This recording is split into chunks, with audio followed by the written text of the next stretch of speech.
Makanya saya tuh selalu ngomong kalau mau membatalkan nasab orang kan dicari celahnya dulu. Sementara semua catatan tentang Ba'alawi itu seperti apa ya? Kerumunan yang berbaris gitu ya. Seperti kumpulan orang-orang yang berbaris. Semua informasinya itu tertib. Ketika masing-masing tobakoh dicari, ada keserusan mencari, ternyata masing-masing tobakoh itu dengan ulama yang berbeda itu nggak ada yang bertentangan, nggak ada ta'arudnya. Seperti Al-Khatib ketika ini di dalam, ini kayaknya belum pernah saya unggah juga. Al-Khatib itu kan pernah menulis selain Al-Jurus Syafaf, Miqdul Barukin.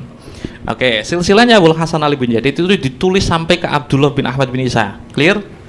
Ditulis oleh orangnya langsung. Nah, orang belakangan ada yang menulis silsilah yang nasabnya itu sampai ke Abdullah bin Ahmad bin Isa. Orang yang sama yang ditulis oleh Ali bin Jadid, silsilahnya sampai ke Abdullah dan Ubaidillah.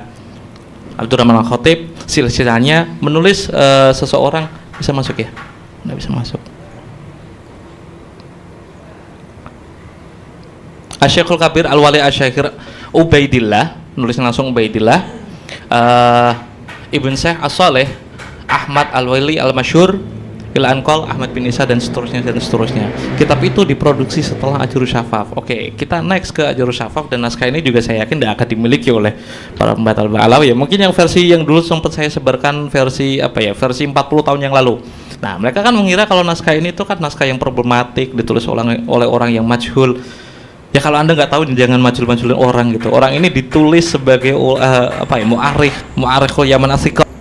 Hari ini kita bicara tentang sejarah dan genealogi. Sejarah adalah komunikasi tiada henti antara masa lalu, masa kini, dan masa yang akan datang. Menurut Napoleon Bonaparte, sejarah adalah dongeng-dongeng yang disepakati. Menurut Lawrence Durrell, sejarah adalah kesalahan-kesalahan yang selalu diulang-ulang. Saya tidak sepakat dengan Lawrence Durrell. Saya tidak sepakat dengan Napoleon Bonaparte yang menyatakan bahwa sejarah hanyalah dongeng-dongeng yang disepakati. Tetapi kita boleh tidak sepakat.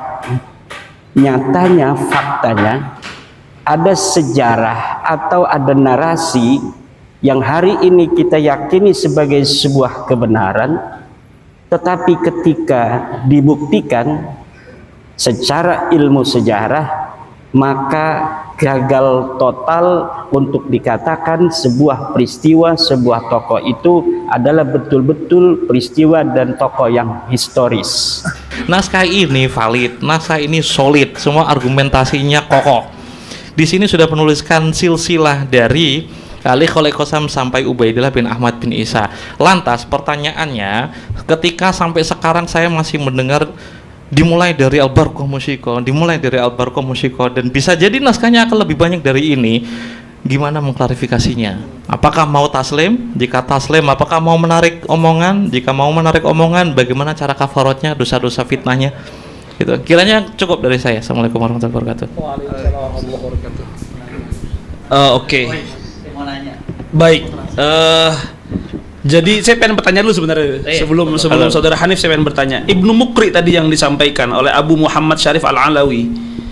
Abu Muhammad Syarif Al-Alawi, lam tara ainaya. Ibnu Muqri itu pada abad ke-5. 381. Abad ke-4. 4. Lalu kemudian dikatakan kok nggak kelihatan? Baik. Kata Alawi di sini itu nisbahnya ke Alwi atau ke Ali? Imam Ali bin Imam Ali bin Abi Thalib. Ini nih, sorry. Oke. Ini dia. Saya ini sekaligus promo, saya bikin konten di Pamenjang Ngantor untuk bantah Pak Manahim Ali tentang Syarif dan Sayyid. Salah satu setelah menjelajah 2 bulan lebih itu, saya dapat dari kalangan Husainiyin yang disebut sebagai Syarif pertama adalah ini orang, Imam Yahya. Baik, tapi Alawi ini disebahkan kepada Sayyidina Ali. Betul. Bukan kepada Alwi. Bukan. Ini sekadar contoh ketika ada naskah yang bukan kitab nasab dari ulama hadis menemui orang itu, dia tahu kalau dia Syarif dan juga Al-Alawi. Ternyata di kitab nasab tidak ditulis. Baik. Gitu. Baik. Lalu kemudian Jadid sendiri ini adalah anak Ubaidillah. Cucu ya. Cucu berarti cucu ke-8 atau ke-9. Oh, baik. Jadi bukan kemudian dia anak dari Ahmad. Aduh. Gini, Mahalunizanya itu kan Mahal niza. Abdullah atau Ubaidillah itu dimulai dari kapan, dikenal sejak kapan? Ternyata dari keturunannya udah menebut sekitar Baik. tahun 606, yaitu dari Ali bin Jadid, Oh, Ali oke. bin Muhammad bin Siap. Ahmad bin Jadid. Siap. Oke, kita bicara tentang Ubaidillah dulu dan Abdullah, problematik atau enggak? Seperti yang saya sebutkan di pagi tadi, saya adalah contoh yang paling tepat dari Ramli menjadi Rumel, itu kan contoh yang tidak begitu kontroversi. Apakah Baik. saya kelak 100 tahun kemudian cuma dikenal sebagai itu? Ya mungkin ada yang nulis Al-Mulaqab bi Rumel Abbas mungkin. Apakah lewat naskah tulisan itu nama saya atau saya disebut sebagai sosok yang historis? Ini banyak orang yang tidak mengerti bagaimana ilmu sejarah itu bekerja. Maka kajian ilmu nasab harus memiliki karakteristik kajian sejarah. Dia harus bersifat empiris, scientific dividend, harus bisa dibuktikan secara ilmiah. Tidak boleh ada sebuah narasi sejarah kita taken for granted, menerima begitu saja, harus dibuktikan. Tidak boleh ada sebuah pengakuan nasab yang bersimultan pengakuan ini dengan privilege tertentu, baik secara sosial antropolog maupun secara paham keagamaan dari tafsir yang dapat diterima. Ya gitu. Maksud saya ketika orang itu berusaha mencari dokumen-dokumen, kita tidak lagi bicara tentang historiografi. Kita bicara tentang kebenaran dokumen. Kebenaran itu harus ada kebenaran itu bisa dikatakan benar jika ada catatannya. Kata siapa? Tidak ada satupun sarjanawan barat timur Indonesia yang sepicik itu melihat historiografi. Permasalahannya bukan ada di sana. Ketika kita bicara tentang sumber sezaman dan juga sumber yang tidak sezaman atau sumber primer dan juga sekunder, dari segi waktu sumber itu kan bisa yang muasir dengan peristiwa itu terjadi. Ini bicara tentang nilai historis dari sebuah cerita. Makin mendekati, makin bagus, makin bernilai. Tapi berlomba-lomba mencari sumber historis atau yang sumber zaman, ya berarti dia tipikal orang yang nggak tahu bagaimana ilmu sejarah itu bekerja. Jika pertanyaan itu ditanggi mana bukti zamannya kepada ilmu nasab, ya itu udah pertanyaan yang keliru. Seperti mengajukan pertanyaan, mungkinkah Tuhan menciptakan batu yang tidak bisa diangkat sendiri itu? Ya seperti logika omnipoten paradoksal gitu. Pertanyaan itu tidak akan relevan bagi ilmu nasab. Jika menanyakan syuhra wastifado di masa sekarang, konyol. Imam Ubaidillah itu wafat tahun berapa? Kita tahun berapa? Ngelacak itu butuh effort, ngelacak itu pun butuh ekspansi, ngelacak itu butuh disklasifikasi naskah yang sangat banyak. Sekadar contoh, di Turki itu kan ada sekitar 2 juta naskah lebih. Tapi yang bentuknya PDF itu tidak sampai 500 ribuan. Berarti kan ada sekitar 1.500 naskah yang belum didisklasifikasi, belum diunggah. Dia pun tahu namanya Syajarah Barokah itu kan baru sekarang gitu, baru 2-3 tahun yang lalu. Sementara muhakiknya sendiri itu sejak awal itu ya kaget. Aku pun kaget. Fakhruddin Ar-Razi ternyata ya punya kitab judulnya ini. Gitu. Kenapa Said Mahdi Rojai tetap menulis itu intisaban masykukan fi?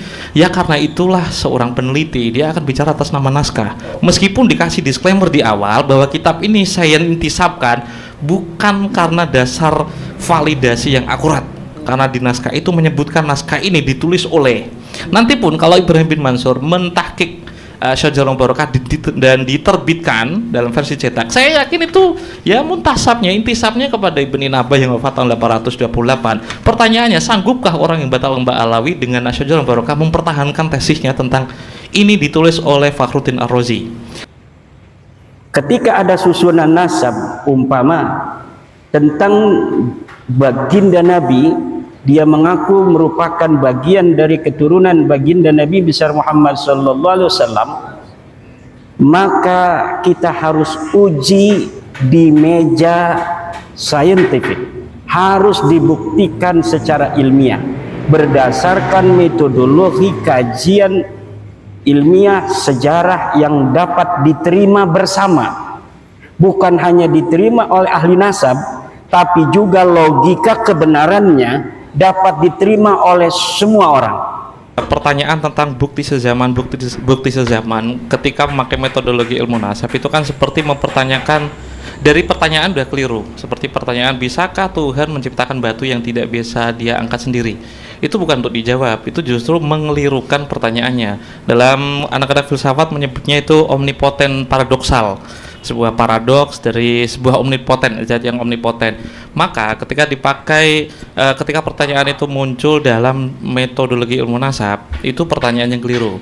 Kendati pun demikian, saya itu berusaha untuk mencari sifatnya falsifikasi dari pembatal Ba'alawi. Kalau toh memang tidak ada naskah sezamannya, sebenarnya bisa diisbat atau enggak. Semua ulama 140 yang disebutkan memakai metode yang alim alama memakai dan mengetahui cara kerja ilmu nasab seperti apa, verifikasi nasab seperti apa, semuanya tidak ada yang batalkan. Bahkan An-Nabhani mengatakan ajma'atil ummah al-Muhammadiyah itu kan berarti kan level yang cukup tinggi. Untuk membatalkan hal itu maka membutuhkan extraordinary klaim bahwa ini batal, harus memakai argumentasi yang lebih dari An-Nabhani, lebih dari Ibn Hajar al-Asqalani, Al-Haytami, Al-Sakhawi dan yang lain sebagainya. Nah, saya berusaha untuk memberikan bukti material, tapi ini sifatnya cetak biar nanti kita menantang kepada Pak Manahem Ali yang dari dia saudara kita Roma Irama Hakul Yakin. Mari kita uji seberapa akurat beliau ataukah beliau pernah mengutarakan argumennya berdasarkan filologi atau naskah. Saya belum pernah melihat Pak Manahem mengutarakan satu naskah pun. Hingga podcast terakhir dia masih bicara bahwa nama Ubaidillah baru keluar di dalam kitab yang berjudul Al-Barqa Al-Musiqah. Telat lama berarti dia tuh, nggak mengikuti pamijan kantor paling tidak. Beberapa naskah sudah saya tunjukkan. Yang paling mendekati dengan Sayyid Ali bin Abi Bakar As-Sakran itu kan Al-Barqa Al-Musiqah. Berarti kan sebelum itu sekitar tahun 820 udah ada Jurus Syafaf. Abdurrahman Al-Khatib juga memproduksi kitab Iqdul Barohin, karena dia sendiri yang ngomong setelah kitab ini aku cetak, aku memproduksi kitab yang lain. Saya kecil-kecilan mengkaji nasab orang yang mengaku keturunan Nabi di Indonesia dari klan Ba'alawi yang selama ini mengaku sebagai keturunan daripada baginda Nabi besar Muhammad sallallahu alaihi wasallam. Saya gunakan prosedur di dalam kajian penelitian sejarah. Yang pertama adalah heuristik. Saya kumpulkan sumber-sumber sejarah, sumber-sumber yang membantu penelitian saya di dalam bagaimana menguji kebenaran sebuah tesis pengakuan berdasarkan silsilah-silsilah urutan nasab yang ada bahwa dia merupakan keturunan Nabi, baik dari manuskrip zaman masa lalu sesuai dengan zamannya maupun dari kitab-kitab yang sudah dicetak. Kemudian saya melakukan verifikasi sumber. Saya kritik, saya verifikasi validitas dan orisinalitasnya. Kemudian saya pilah mana sumber-sumber yang primer. Adakah sumber yang langsung ditulis oleh orangnya atau ditulis oleh orang lain tetapi dia pernah bersama dengan orang-orang yang ditulis dengan nasab itu, atau sumber itu tidak sezaman tetapi masih begitu dekat yang dapat melacak sebuah kebohongan apabila apa yang dikatakan sebelumnya adalah merupakan sebuah kebohongan. Beberapa naskah sudah saya tunjukkan. Yang paling mendekati dengan Sayyid Ali bin Abi Bakar As-Sakran itu kan Al-Barqa Al-Musiqah. Berarti kan sebelum itu sekitar tahun 820 udah ada Jurus Syafaf. Abdurrahman Al-Khatib juga memproduksi kitab Iqdul Barohin, karena dia sendiri yang ngomong setelah kitab ini aku cetak, aku memproduksi kitab yang lain. Iqdul Barohin memberikan beberapa isnad, beberapa sanad periwayatan itu didapatkan dari mana. Nah, untuk melogikakan mungkinkah ilmu nasab itu ilmu yang semua metode tadi, syura wastifadu tadi, apakah tidak bisa mengisbatkan nasab? Ataukah kita harus mengandalkan kebenaran dokumen? Nah, itu pertanyaan yang cukup keliru. Semua orang tahu jika tasammul itu pasti didengar. Apa yang didengar belum tentu ditulis. Ya? Apa yang terjadi di masa lalu tidak bisa kita samperin di masa sekarang. Makanya apa yang kita akses sekarang itulah yang harus kita olah. Makanya saya mau nguji nyebutnya apa ya? Sering ada framing seperti ini. Jika Imam Ubaidillah diklaim sebagai imam, kenapa tidak ada yang mencatat? Ada sebuah sebuah di kitab Al-Mu'jam karya Ibn Muqri, ya, wafat sekitar 381. Ada orang yang pada nomor indeks 1367 ya, hadatsana Abu Muhammad Asy-Syarif Al-Alawi.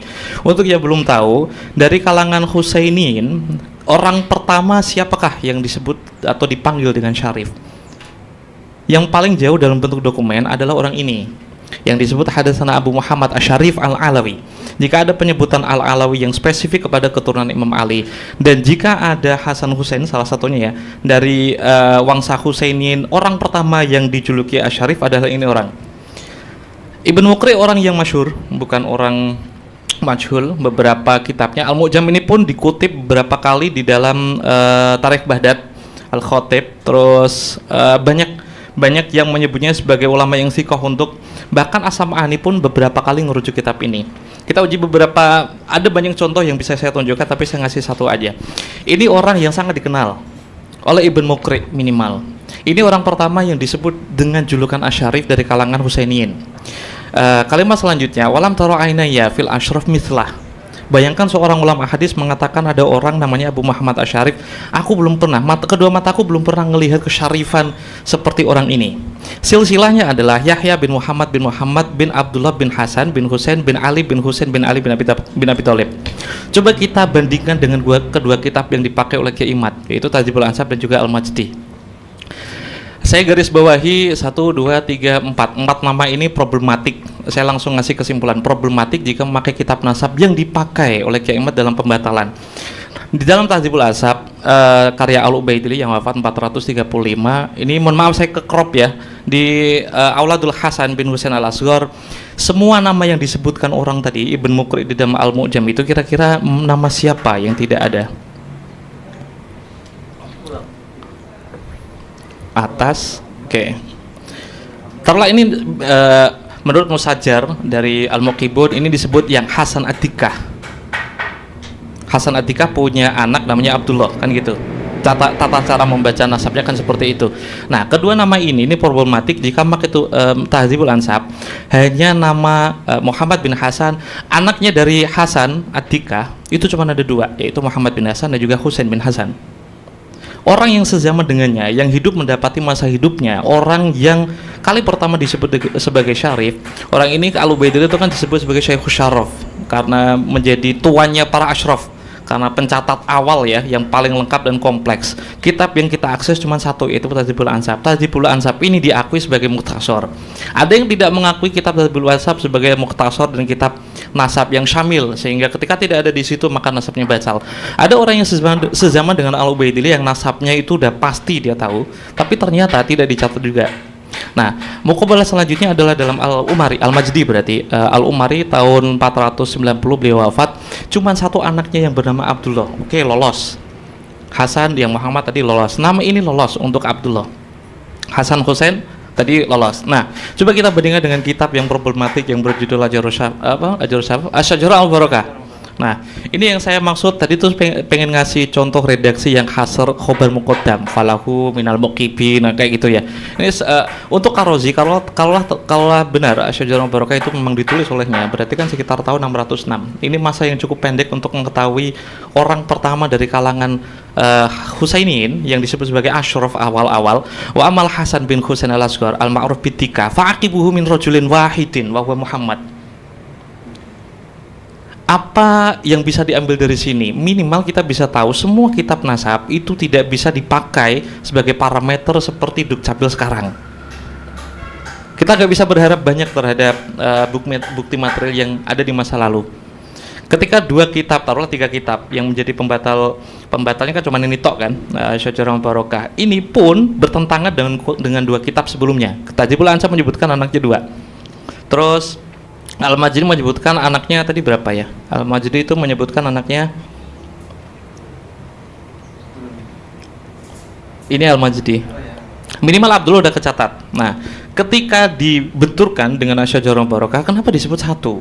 Informasi dari mana? Muhammad informan dari mana? Al-Majdi katanya dia baca kitab ini. Kalaulah memang ingkirat, kenapa yang ditulis yang Hasan bin Husain Al-Asghar? bukankah ada Yahya yang hidup atau minimal wafat sekitar tahun 381? Ketika Ibn Muqri mengatakan hadatsana Abu Muhammad Asy-Syarif al-Alawi walam taro ainaya, berarti kan dia tahaqququl liqa kan? Berarti kan sezaman minimal. Ada orang yang kemungkinan hidup sebelum 381. Dua ulama nasab yang sezaman dengannya yang hidup 100 tahun kemudian tidak mencatat. Jidnya maksudnya. Dianya nggak kecatat juga. Bahkan ulama yang kalau memang ini diklaim oleh Fakhruddin Ar-Razi tahun 606, kenapa informasinya nakin cuma satu gitu.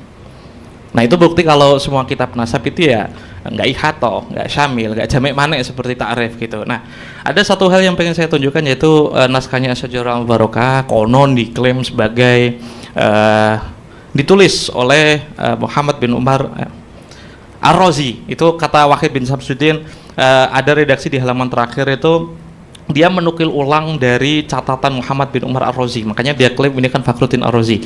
Ini bisa kelihatan ya, semoga kelihatan yang ada di YouTube. Ini naskah Asy-Syajarah Al-Mubarakah yang dimiliki oleh Ibrahim bin Mansur Al-Hashimi. Naskah Asy-Syajarah Al-Mubarakah yang saya tunjukkan pertama ini adalah halaman kedua. Coba saya bacakan. Naqaltu min khatti Sayyid Jamaluddin Ahmad ibn Inabah al-Husaini pada tahun 926 wa ana al-Fakir Ibrahim bin Qasim al-Amin. Ada satu naskah pembanding dari Asy-Syajarah Al-Mubarakah yang tidak dimiliki oleh Sayyid Mahdi Ar-Rajai, yang disimpan di Sultan Ahmad Salis. Ini sekaligus bukti kalau Ki Imad itu ya tidak pernah melakukan penelitian lapangannya. Sudah tidak ada Sultan Ahmad Salis sudah tidak ada. Itu nama masjid yang dimiliki oleh seorang raja. Jika menyebutkan ini maktabahnya, maktabah di mana? Maktabahnya Topkapah Khutufanesi. Sudah tidak ada lagi namanya Sultan Ahmad Salis. Itu nama koleksi. Nomor indeks 26 berapa tadi? 2677 yang dituliskan oleh Syed Mahdi Roja itu 40 tahun yang lalu. Setelah mengadakan verifikasi dan memilah, kemudian saya melakukan interpretasi sumber. Dari data-data yang saya ambil dari sumber-sumber itu, saya interpretasikan sehingga kemudian memunculkan sebuah kesimpulan sejarah, historiografi, bagaimana sebenarnya kedudukan dari nasab Ba'alawi tersebut. Dan inilah hari ini yang akan saya sajikan kepada Anda semua.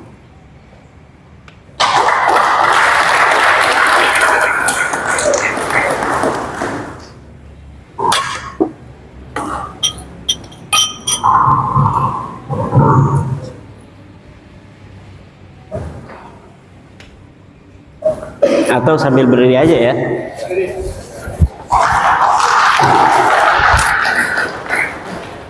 Kaum Ba'alawi yang kita kenal di Indonesia dengan istilah Habib mengaku sebagai keturunan Nabi Muhammad SAW melalui jalur Ahmad bin Isa bin Muhammad An-Naqib bin Ali Al-Uraidi bin Ja'far Shadiq bin Muhammad Al-Baghir bin Ali Zainal Abidin bin Husain bin Fatimah Zahra bin Kanjeng Nabi besar Muhammad SAW.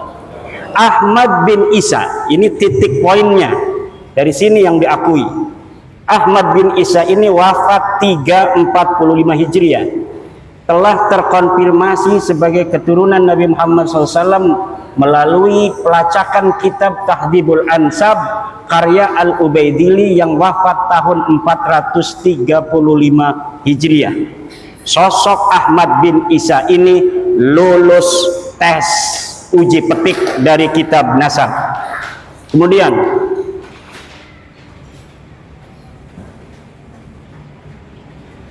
menurut keluarga Ba'alawi, Habib-Habib yang ada di Indonesia, Ahmad bin Isa mempunyai anak bernama Ubaidillah. Kemudian Ubaidillah ini mempunyai anak bernama Alwi. Alwi inilah yang menurut keluarga Ba'alawi adalah leluhur mereka. Alawi bin Ubaidillah bin Ahmad bin Isa bin Muhammad An-Naqib bin Ali Al-Uraidi bin Ja'far Shadiq Muhammad Al-Baghir bin Ali Zainal Abidin bin Husain bin Fatimah bin Nabi besar Muhammad SAW. Ini nasab mereka dan kita bisa lihat dari tokoh-tokoh mereka yang senang majang-majang nasab di media sosial. Semuanya akan bermuara kepada seseorang yang bernama Alwi yang disebut sebagai anak Ubaidillah. Ubaidillah ini adalah katanya anak Ahmad bin Isa. Ahmad bin Isa telah sahih sebagai keturunan Nabi selesai atau lulus uji petik dari kitab-kitab yang ada pada zamannya yang primer atau yang sekunder. Tetapi apakah betul seorang yang bernama Ahmad bin Isa ini mempunyai anak bernama Ubaidillah? Namun nasab ini tertolak. Saya senang kalau menulis bikin kesimpulan dulu, biar orang itu tidak mengira-ngira. Karena urutan nasab seperti ini baru muncul dalam kitab keluarga Ba'alawi setelah 550 tahun pasca wafatnya Ahmad bin Isa. Tadi kita kenal wafatnya 345. Sedangkan kitab-kitab nasab yang paling dekat dengan masa hidupnya Ahmad bin Isa, yaitu kitab nasab yang ditulis di abad kelima, tidak menyebutkan bahwa Ahmad bin Isa mempunyai anak bernama Ubaidillah. Mulai dari kitab abad kelima, keenam, ketujuh, kedelapan, tidak menyebutkan Ahmad bin Isa mempunyai seorang anak yang namanya Ubaid atau Ubaidillah. Next.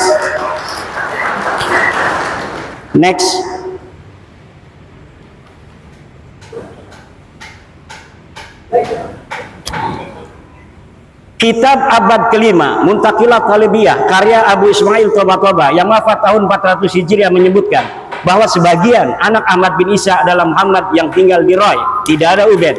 Kitab abad kelima, Tahdhibul Ansab, karya Al-Ubaidili yang wafat tahun 435 menyebutkan pula bahwa sebagian anak Ahmad bin Isa adalah Muhammad. Kitab abad kelima, Al-Mazdi, karangan Al-Umari, wafat 490 menyebut pula bahwa sebagian anak Ahmad bin Isa adalah Muhammad. Kitab abad kelima sepakat tidak menyebutkan bahwa Ubaidillah sebagai anak Ahmad bin Isa. Namun masih ada kesempatan.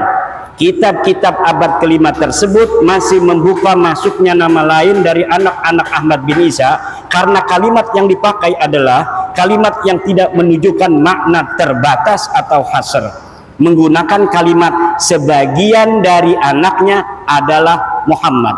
Kitab abad yang dapat terlacak ada dan sudah dicetak abad kelima, tiga ini sepakat bahwa tidak ada anak Ahmad bin Isa bernama Ubaidillah. Next. Kitab abad ke-6 Asy-Syajarah Al-Mubarakah yang ditulis tahun 597 Hijriah, karya dari Imam Fahru Raji yang wafat 606 Hijriah, menyebutkan bahwa keturunan Ahmad bin Isa hanyalah dari 3 putranya, yaitu Muhammad, Ali, dan Husain. Ini sudah hasr. Imam Al-Fakhrur Raji ketika menyatakan anak Ahmad hanya 3 menggunakan jumlah ismiyah, fa'aqibuhu min salasati banin. Menurut ulama nasab, apabila kitab nasab menggunakan terma jumlah ismiyah, ini menunjukkan makna hasr atau terbatas. Berbeda ketika ulama nasab menggunakan jumlah fi'liyah, semisal fa'aqaba min salasati banin, ini masih memungkinkan ada nama lain selain 3. Tapi ketiga terma kalimat menggunakan jumlah ismiyah seperti Asy-Syajarah Mubarakah seperti itu, maka berarti yang bisa direkam secara meyakinkan oleh Imam Al-Fakhrur Raji berdasarkan ilmunya adalah bahwa anak Ahmad bin Isa hanya 3, yaitu Muhammad, Ali, dan Husain. Tidak ada Ubaid. Begitu pula lafaz salasati banin merupakan isim adad bilangan. Menurut ahli usul fikih, lafaz adad merupakan salah satu lafaz khusus. Jika dikatakan fa kafaratuhu it'amu asyarati masakin, maka maksudnya adalah 10 orang miskin, tidak kurang tidak lebih. Maka ketika di abad ke-9, 550 tahun setelah wafatnya Ahmad bin Isa, dikatakan bahwa Ahmad mempunyai anak bernama Ubaidillah, maka nama itu tertolak. Sekarang naskah itu memang ada dan ada di Topkapat Fanisi, tidak ada di Sultan Ahmad Said. Bahkan ada orang dia sendiri ngomong di rumah Irama, katanya kitabnya ada Bang Haji, dijaga dengan baik. Bohong, dia nggak pernah lihat itu. Saya yang pernah kesana dan ngelihat tidak ada di Sultan Ahmad Said. Adanya cuma ada di perpustakaan Topkapi, nyebutnya Topkapi teksnya. Nah, perhatikan baik-baik. Ibrahim bin Mansur mengatakan kalau Ibrahim bin Qasim Al-Amin, orang yang menulis ulang naskah ini, menisbatkan kitab ini kepada Ibn Inabah yang wafat tahun 828. Kira-kira adakah orang yang seharusnya Pak Manahem ya bahas ini gitu, naskah diadu naskah. Ada naskah yang disimpan oleh Mana tuh Said Mahdi Rojai di Iran, disimpan di Maktabah Al-Marashi. Diklaim ini milik Wahid bin Samsuddin yang menulis ulang dari Asy-Syajarah dari Fakhruddin Ar-Razi. Satu naskah nih yang ada di Saudi nih yang disimpan oleh orang yang masih hidup, dua yang masih hidup. Ini menulis ulang dari khotnya atau tulisan tangan dari Ibn Inabah yang wafat tahun 828. Manakah yang paling benar? Saya tidak akan menjawab itu karena jawabannya nanti ada di buku. Minimal ini menjadi tantangan bagi orang yang diklaim sebagai ahli filologi. Pernahkah bicara soal naskah seperti ini? Saya jamin nggak pernah ada. Saya udah ngecek itu di beberapa podcastnya. Ketemu dengan Harry Price juga nggak pernah bicara tentang naskah. Ketemu Romai Irama juga langsung iya. Ya dimulai dari Al-Barqa Al-Musyiko. Mari saya tunjukkan halaman berikutnya yang memperkuat bahwa naskah ini memang kemungkinan besar menurut Ibrahim bin Mansur itu ditulis oleh Ibn Nabah karena halaman paling akhir bentuk dan tulisannya atau redaksinya itu sama mirip dengan Umdatut Thalib yang ditulis sekitar tahun 818 Hijriah. Nanti saya share lah kalau ini. Nah, oke. Kira-kira ada nggak sih naskah sezaman atau minimal ada nggak sih sanadnya? Mereka kan minta tentang sanad. Dikiranya kan hadis, mau riwayat tentang nasab itu kan ya diriwayatkan dari orang tua ke anak dan seterusnya. Mereka menaikkan taruhan bahwa buktinya itu harus eksternal. Ada orang yang namanya Mutawakkil Allah yang mendapatkan ijazah nasab sekitar tahun 606 dari Umar Ali bin Mas'ud At-Tibai, itu mendapatkan ijazah dari Abul Hasan Ali bin Muhammad bin Jadid. Sering kali saya dengar ada orang ini kan namanya atau Kiai Imad ya, namanya Bajadid. Setelah saya konfirmasi ke Amjad Duftim dan juga Aiman Habsyi, bin Jadid itu nggak bisa dibaca dengan Bajadid. Itu nama kabilah yang seperti bin Hafid, bin Yahya, bin Syekh Abu Bakar. Nyebutnya bin Jadid aja. Makanya penamaannya dia itu Abul Hasan Ali bin Jadid, nggak ada Bajadid. Gitu. Orang ini adalah terkonfirmasi sebagai muridnya Abul Hasan Ali bin Jadid. Saya akan menjawab kenapa ini bisa disebut cangkokan atau mungkin mengajukan pertanyaan. Orang ini adalah yang digugat, yang katanya itu kan mencangkokkan nasabnya kepada Ubaidillah lewat naskah Al-Janadi. Ini lebih tua dari Al-Janadi karena Al-Janadi wafat 732. Kitab itu ditulis sekitar tahun 724. Sementara ini orang hidup sezaman dengan Ali bin Jadid yang silsilahnya ditulis melalui Abdullah dan Ubaidillah. Ada tanda merah di situ, itu silsilahnya kan Abdullah, terus Ubaidillah, sorry. Terus ada semacam tanda kecil yang di samping kirinya itu disebutkan mungkin al-Shawab atau mungkin al-Mulaqab kayak gitu, penandaan kayak mustadraknya ya, susulan Abdullah di sini, nama lainnya adalah Ubaidillah gitu. Oke, saya lanjutkan untuk memperkuat bahwa ada sebuah musnad yang ditulis oleh Abul Hasan Ali bin Jadid, yaitu ijazah yang diturunkan oleh Umar bin Ali At-Tibai sekitar tahun 606. Lihat redaksinya, ada di sini Muzaffaruddin Umar bin Ali At-Tibai biriwayatihi lahu anil muallif. Kitab Arbaun diriwayatkan seorang sampai Umar bin Ali At-Tibai dari muallif dari kitab Arbaun itu yang silsilahnya yaitu Asy-Syarif Al-Hafidz Abul Hasan Ali bin Muhammad Al-Anqal Ubaidillah. Oke, kita perkuat lagi. Naqaltu hadzan nisbah min Khatib bin Jadid. Saya menulis ulang silsilah ini dari orangnya langsung. Oke, siapa Ali bin Jadid ini? Mari kita bicara tentang naskah. Oke, clear. Ada orang yang mengklaim kalau Al-Janadi itu memiliki silsilah problematik tentang Abul Hasan Ali bin Jadid. Saya yakin dia nggak pernah buka naskah ini. Dia cuman dia cuman apa ya nyebutnya? Ada Al-Aqwa itu memberikan footnote bahwa naskah silsilah Abul Hasan Ali bin Jadid ada yang di dalam kurung. Menurut manuskrip Paris, nama ini tidak ada. Itu. Jadi dia berkesimpulan kalau Abdullah itu sebenarnya nggak ada di manuskrip Paris. 3 naskah yang saya punya Abdullah ada, manuskrip tahun 820 Hijriah itu ada. Terus manuskrip 1051 dari As-Suluk fi Tabaqatul Ulama wal Muluk ada nama Abdullah di sana. Meskipun ada pemotongan silsilah 3-4 nama tidak ditulis. Kayaknya ini juga nggak pernah ditemukan bahwa naskah pada tahun 839 yang disalin di tahun itu menuliskan silsilah lengkapnya Abul Hasan Ali bin Jadid sesuai dengan tahun 606 namanya ditulis atau silsilahnya sampai ke Ubaidillah. Orangnya sendiri yang menulis silsilahnya sampai Ubaidillah. Ada orang belakangan yang menuliskan silsilahnya tapi manuskripnya tidak ada yang langsung dari penulisnya. Itu ternyata sama persis seperti naskah tahun 839. Kedustaan pertama adalah ketika dia ngomong meneliti seteliti-telitinya, bahkan Bang Haji Robarama istighfar antum, katanya itu Bang Haji itu melakukan telaah manuskrip apa coba? Dia pernah punya manuskrip ini enggak? Saya jamin enggak punya, atau mungkin punya, itu kan diberikan oleh temannya yang pernah kuliah di Agov. Ya pernah, temannya Habib Hanif itu. Saya belum pernah melihat dia membuka manuskrip seperti ini, mungkin ini pun belum pernah dibuka. Ketika membuka, saya yakin tulisan dia tentang silsilah Jadid itu pertama ditulis Jadid bin Ahmad, terus yang kedua Jadid bin Abdullah. Semua naskah menyebutkan Abdullah, nggak ada yang kepotong langsung ke Ahmad. Lalu dari mana Imam Fakhrul Razi mengetahui tiga ini tanpa adanya referensi yang disebutkan dalam kitab As-Syajarah Mubarakah? Inilah yang dikritisi oleh Rumel Abbas misalnya dan yang lain sebagainya. Imam Fakhrul Razi, saudara, ketika menyebut anak Ahmad bin Isa hanya terbatas pada tiga saja, ini sangat bisa dipercaya. Kenapa? Karena ia tinggal di kota Roy di Iran. Sedangkan di Roy banyak anak keturunan Ahmad bin Isa dari jalur Muhammad bin Ahmad bin Isa. Ini sabotase. Jangan-jangan ini yang megang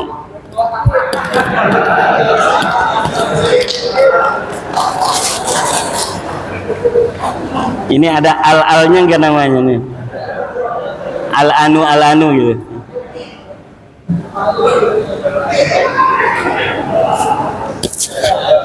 Kitab abad ke-7. Nih tadi abad ke-6 sudah dihasar bahwa anaknya cuma 3. Sekarang bagaimana reportase dari kitab-kitab yang ada yang sampai kepada kita dari abad ke-7, ke-8 dan ke-9 awal. Kitab abad ke-7 Al-Fahri karangan Imam Al-Marwazi yang wafat 614 Hijriah juga tidak menyebut nama Ubaidillah sebagai anak Ahmad bin Isa. Ia hanya menyebutkan bahwa sebagian anak Ahmad bin Isa adalah Muhammad.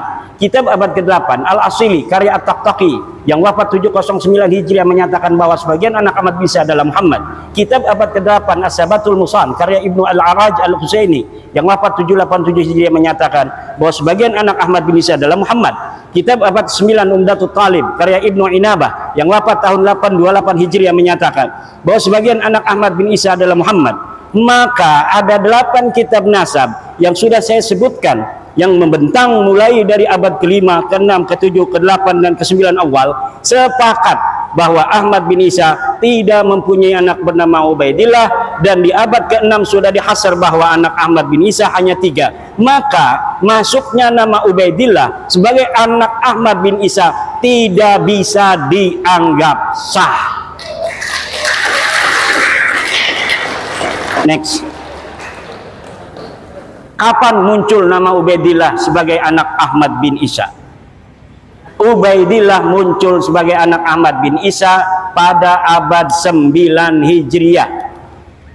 Dimunculkan oleh Habib Ali bin Abu Bakar As-Sakran yang wafat 895 Hijriah dalam kitabnya Al-Burqa Al-Musiqah dengan menghusnuzoni. Ini bahasa saya.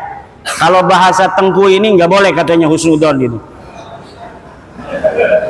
Nama Abdullah yang ada pada As-Suluk sebagai Ubaidillah. Ceritanya ada kitab sejarah yang menyebutkan sebuah silsilah dari seorang ahli hadis yang bernama Ali, Abu Hasan Ali bin Muhammad, terus binnya kemudian dia bin Abdullah bin Ahmad bin Isa. Lalu kata keluarga Habaib ini, oh saya punya leluhur namanya Ubaid, mungkin Ubaid ini adalah Abdullah.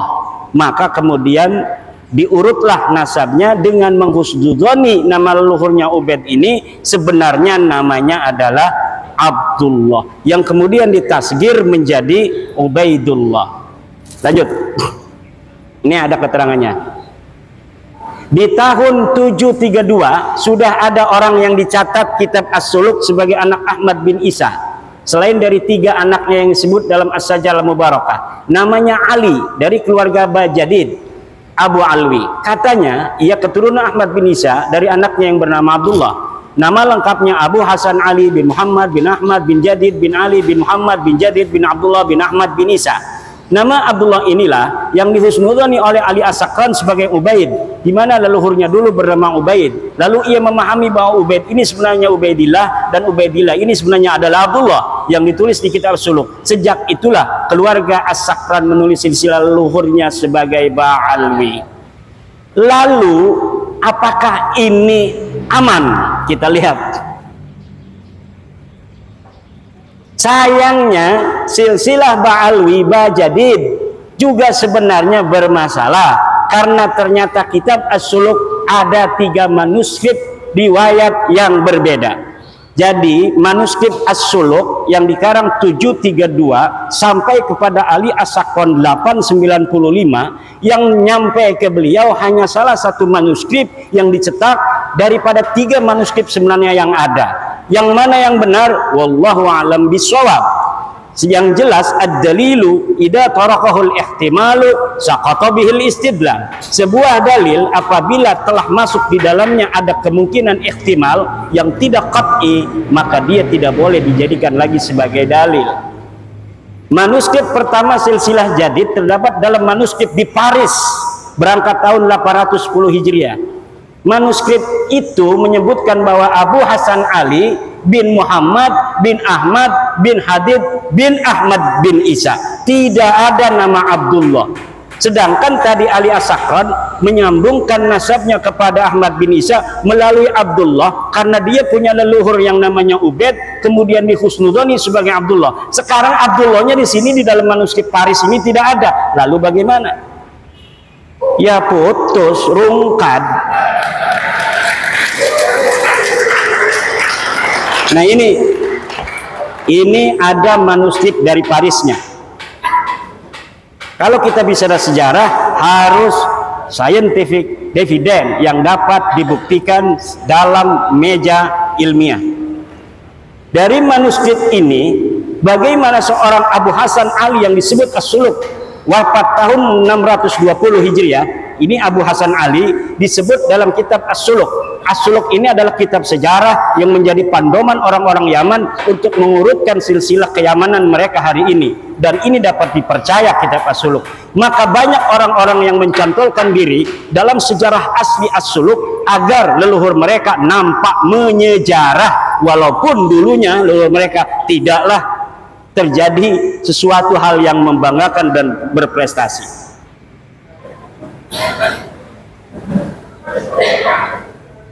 Hanya menjadi urutan kelima dari nasab Ahmad bin Isa. Saya ulangi, dari manuskrip ini bagaimana seorang Abu Hasan Ali yang disebut As-Suluk wafat 620 Hijriah hanya menjadi urutan kelima dari nasab Ahmad bin Isa yang wafat 345 Hijriah. Berarti setiap generasi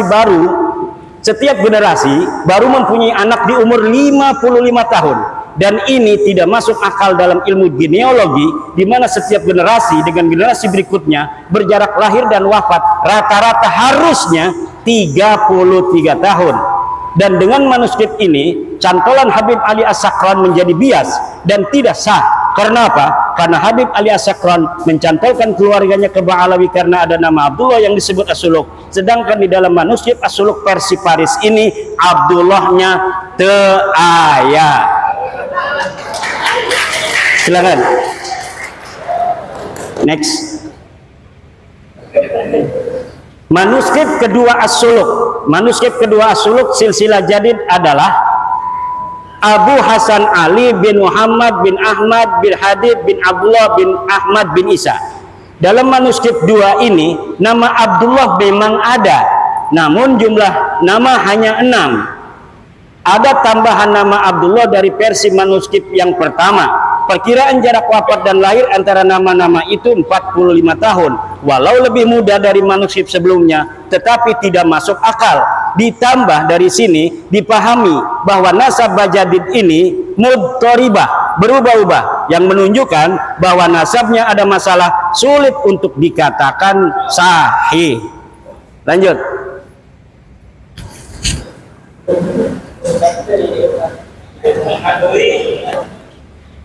Manuskrip 3 As-Suluk.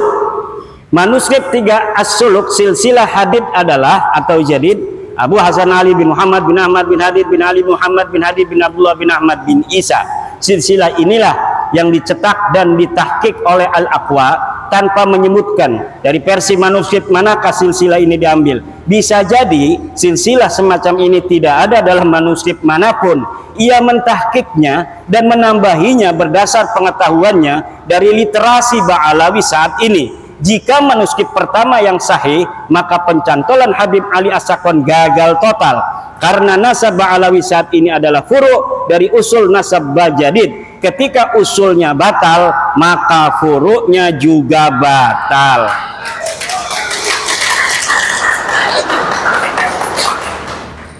Ini penting dan belum diungkapkan siapapun. Keluarga As-Sakran bukan Ba'alawi. Nampaknya kitab As-Suluk karya Imam Al-Janadi wafat 732 Hijriah adalah kitab sejarah yang menjadi pegangan latar belakang konstruksi nasab Ba'alawi dan sejarahnya. Nasab dan sejarah Ba'alawi yang ahistoris disusun sedemikian rupa menggunakan latar belakang sejarah yang terdapat dalam kitab As-Suluk. Penulis yakin secara ilmiah bahwa keluarga As-Sakran sebelumnya tidak dikenal dengan nama Ba'alawi. Nama Ba'alawi keluarga As-Sakran itu dikenal setelah kitab Al-Burqah dan kitab Al-Jauharus Safaf ditulis, yaitu milik Habib Abu Bakar As-Sakran dan Imam Al-Khatib. Seperti film fiksi sejarah Arya Kamandanu yang skenarionya ditulis berlatar belakang sejarah Majapahit. Ada orang namanya Ba'alawi dulu, ada silsilahnya ditulis dalam kitab sejarah. Lalu orang yang abad 9 mengatakan, itu leluhur saya itu. Sejak itulah dia menggunakan nama yang ada dalam kitab itu untuk keluarga dia dan keturunannya. Next. Ini versi ilmiah ya. Interpretasi dari sumber-sumber yang kita dapatkan. Perhatikan kitab An-Nabhah Al-Ambariyah. Ini kitabnya. Setiap saya ngomong kitab saya tidak sebutkan, tetapi ada foto dari kitab dan halamannya. Perhatikan kitab An-Nabhah Al-Ambariyah karya Muhammad Kazim bin Abil Futuh wafat 880 Hijriah.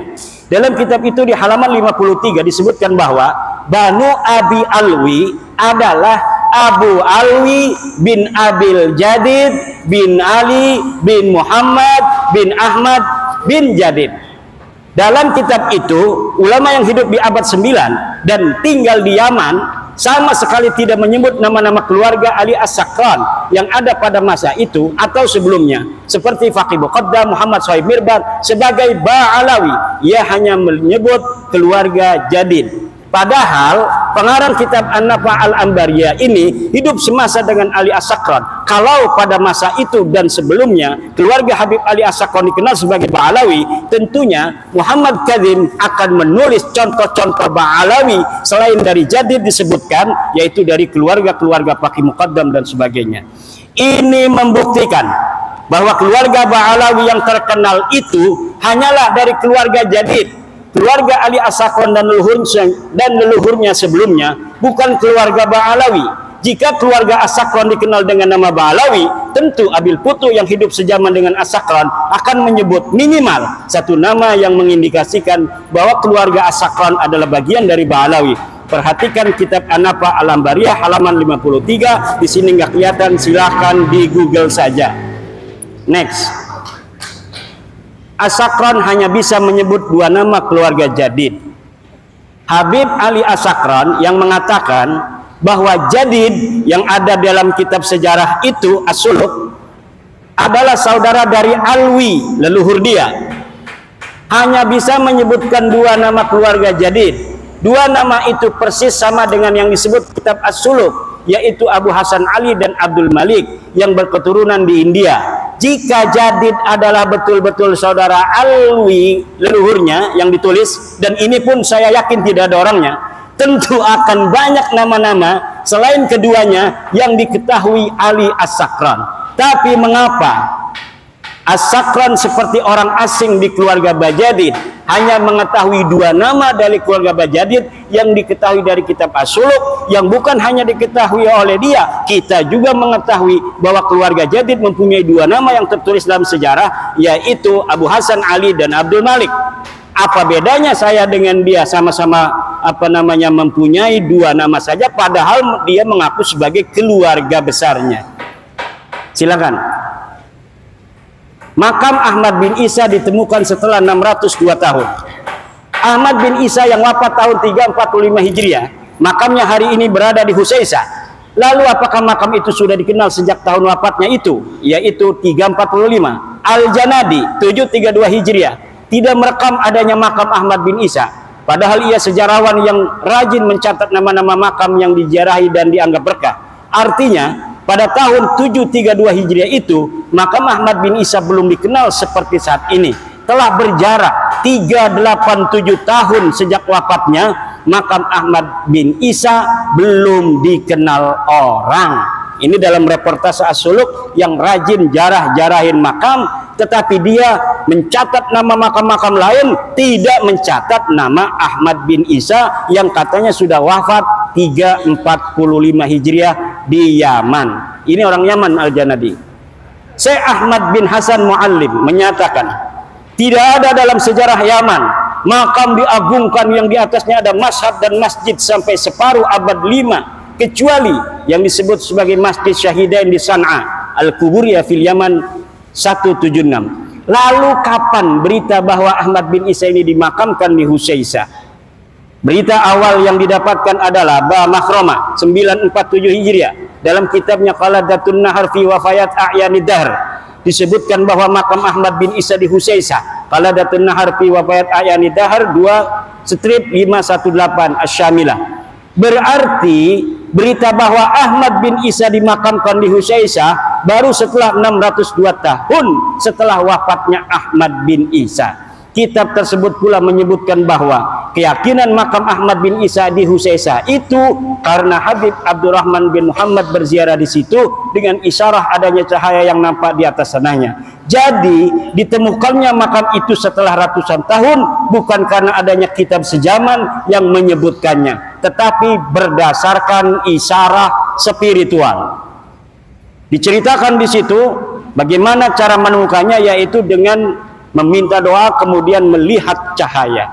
Ada cahaya di situ maka ditetapkanlah makamnya di situ.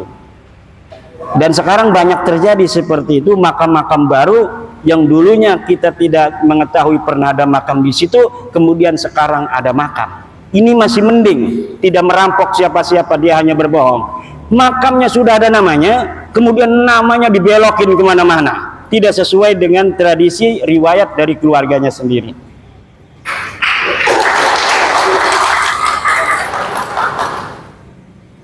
Kitab-kitab sejarah yang ditulis setelah masa Ahmad bin Isa sampai abad 9, ini kitab sejarah, tadi kitab nasab. Sekarang kitab-kitab sejarah yang ditulis setelah masa Ahmad bin Isa sampai abad 9 tidak menyebutkan keberadaan keluarga Ubaidillah dan keturunannya di Hadramaut sebagai seorang sayyid, atau tidak sebagai sayyid pun tidak ada sama sekali. Kitab-kitab apa saja?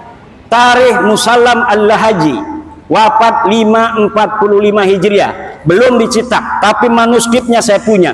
Tidak ada nama Ubaidillah dicatat di dalam kitab itu, dan tidak ada keterangan bahwa Ahmad bin Isa pernah hijrah ke Yaman dari Irak.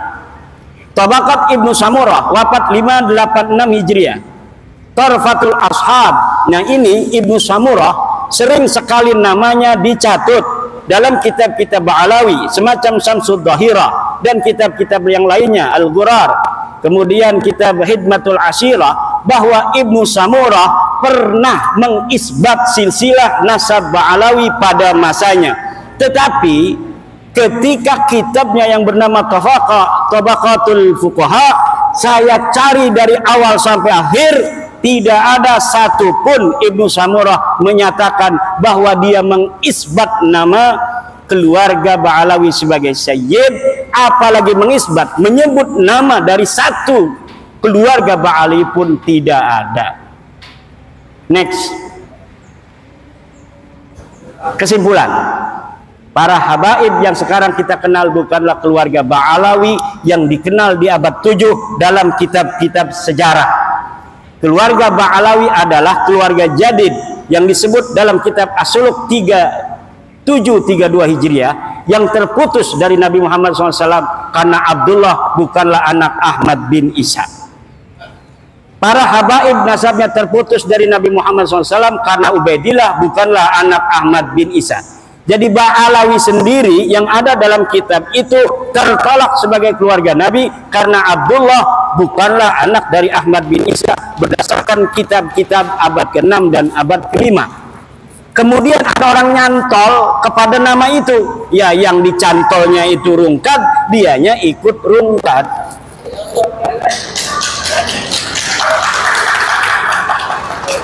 Pengakuan keluarga habaib sebagai keturunan Nabi baru mulai abad 9 oleh Habib Ali As-Sakran dalam Al-Burqah dan atau Abdurrahman Al-Khatib 855 Hijriah dalam Al-Jauhar Asy-Syafaf. Ini jarang saya ambil namanya Al-Khatib, walaupun hidup bareng. Dia adalah Al-Khatib ini murid dari kakeknya Habib Ali As-Sakran, juga murid daripada ayahnya. Jadi walaupun dia bukan Ba'alawi, terindikasi subjektivitas itu ada karena dia hidup bersama Habib Ali As-Sakran.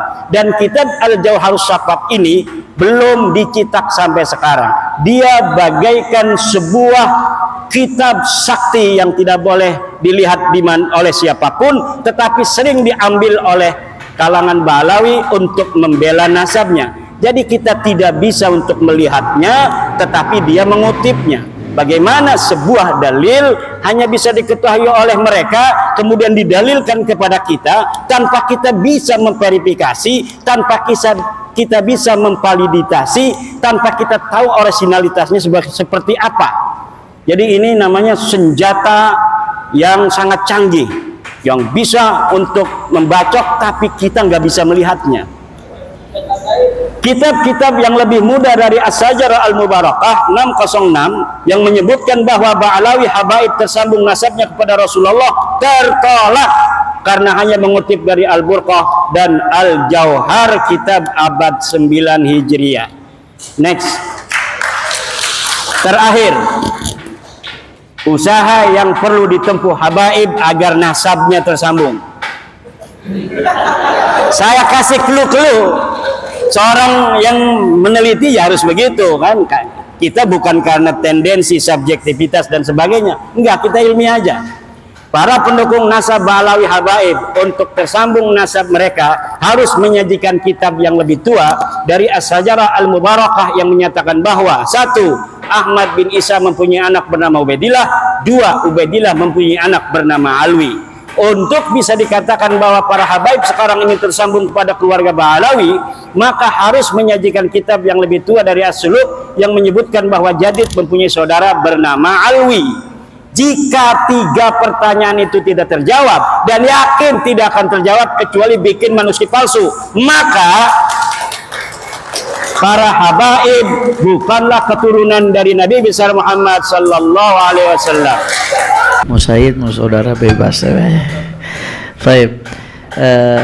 Yang tadi Gus, coba yang At-Tibai Gus. At-Tibai. Ini ini yang dari Mutawakil, sanadnya yang atas itu kan Ali bin Mas'ud At-Tibai. Ali bin Mas'ud At-Tibai. Ini makhtutahnya di mana nih Gus? Maktutnya ada di Yaman. Mungkin mic-nya untuk bisa ya. Maktutnya ada di Yaman. Yaman. Ini juga ada salinannya, ada di Berlin dan juga di Belanda ada. Jadi kalau nyari di Google nggak bakal ketemu ini Gus ya? Insya Allah. Nggak bakal ketemu. Di Yaman ini. Kalau yang ini pernah diunggah oleh teman antum. Oh iya, Oman, dari Oman itu di dari Oman juga Harul Haqiqah. Betul. Ya, kalau ini Umar bin Ali, beda orang ya, Umar bin Ali sama satu lagi. Sama-sama satu warga ya, Atibain sama. Ini namanya Umar bin Ali Atibai. Muzaffaruddin Umar, panggilannya Muzaffaruddin. Dan nama ini adalah orang yang ditulis sebagai muridnya Ali bin Jadid dalam As-Suluk fi Tabaqatil Ulama wal Muluk. Salah satu muridnya dari Ali bin Jadid itu kan Hasan bin Rashid. Al-Hadramid, naskah Sunan Tirmizi yang bisa dilihat nanti itu di Iya. bukunya Habib itu. Iya. Naskahnya At-Tirmizi itu kan ditulis oleh Hasan bin Rasyid Al-Hadramid. Buku antum juga Dia itu, Gus. Bukan ada doang. seangkatan dengan ini orang yang Atiba ini. Dia ada 2 orang yang menjadi murid orang yang taruhlah nasabnya itu masykuk. Ada 2 orang muhaddisin yang menjadi muridnya yang mensahihkan nasab gurunya. Apakah ini sebagai bentuk kan gak enak gurunya ya? Berarti Anda merendahkan muhaddisin. Itu nggak sikoh berarti. Padahal Ali bin Jadid itu dikenal Imam Syakhawi atau Tabaqatul Khawas sebagai la nazirolah fil hadis. Artinya Satu-satunya orang yang cukup pilih ada tanding. tazkiyah dari Imam dari Syakhawi. Banyak ulama setelah Ali bin Jadid yang menyebutkan Ali bin Jadid adalah seorang muhaddisin yang pilih tanding di masanya. Apakah dia nggak sikoh karena menyebutkan silsilahnya keliru? Apa buktinya? Karena pada dasarnya kan gini Habib, ilmu pengetahuan itu didasarkan pada sebab apa ya nyebutnya? Kita tidak bisa memvonis sesuatu berdasarkan korelasi. Ilmu pengetahuan itu berdasarkan kausalitas. Pencangkokan itu bisa ditanyakan, pencangkokannya kapan, siapa pelakunya, di mana mencangkok, terus apa yang dicangkok, siapa yang dicangkok. Kalau sifatnya cocok logi itu seperti yang dibangun oleh Kiai Imad, yang mencangkokkan karena ini temannya itu, ini temannya Mbak Alawi, misalnya sama Mbak Alawi, itu korelatif. Seperti menyebut ketika saya bersin hujan langsung turun, oh karena saya bersin hujan turun, itu disebut ilmiah pun enggak. Kausalitas itu ya kausalitas sebab akibat, harus tahu bukti evidence base-nya. Sementara sampai sekarang penyebutan cangkok itu cuma agitasi doang gitu, padahal dia nggak pernah membuktikan pencangkoknya siapa. Ali bin Abi Bakar Sakran ada sekali lebih tua. Kitab itu pun ditahqiq oleh orang non Ba'alawi, diterbitkan oleh perusahaan non Ba'alawi, disebarkan oleh perusahaan non Ba'alawi, ditulis oleh non Ba'alawi juga. Apa alasannya? Sampai sekarang saya belum mendengar islah atau taslim dari mereka. Nah, terus yang naskah ini Gus, ini 606 itu wafatnya Gus ya? Penulisannya, ijazahnya. Jadi Muzaffaruddin itu mendapat kitab ini di tahun 606 Hijriah, sama seperti yang ini kan sekitar tahun 606 Hijriah. Itu kan ada tahunnya. Tahun ijazahnya ya Gus ya? Yang bawahnya tahun ijazahnya 606. Qiraatan alaih sanah 606 itu. Kalau yang Muzaffaruddin naskahnya di mana Gus? Ya. Yang Muzaffaruddin naskahnya di mana? Ada 2, Al-Makhzumi ada Umar bin Ali Az-Zailai ada di Taif, terus disimpan juga sama Al-Fakhriyah, Habib Ahmad bin Cindan. Yang Muzaffaruddin itu. Betul. Naskahnya ajib. Di Google nggak ada lagi berarti Gus ya? Model Bib. Pertanyaan saya berarti kalau tadi kita udah jelas syarat kitab zaman itu udah gugur menurut perspektif Betul. ilmu nasab. Saya Syarat menganggap mutlak ini- wajib kitab zaman. Ini bukan untuk mengisbat, ini murajih. Makanya yang Murajih, tadi ini cuma naskah pola untuk kita murajih. isbat itu dari kutubul ansab. Betul, Tapi ini betul. membuktikan kutubul ansab itu valid. Betul. Walaupun walaupun jaraknya jauh. Nah, andai dengan asumsi Syajarah Mubarakah itu punya Ar-Razi, dan dengan asumsi juga bahwasanya di situ ada hasar. Kalau pakai teorinya Haji Maduddin berarti tetap kejawab dong ini.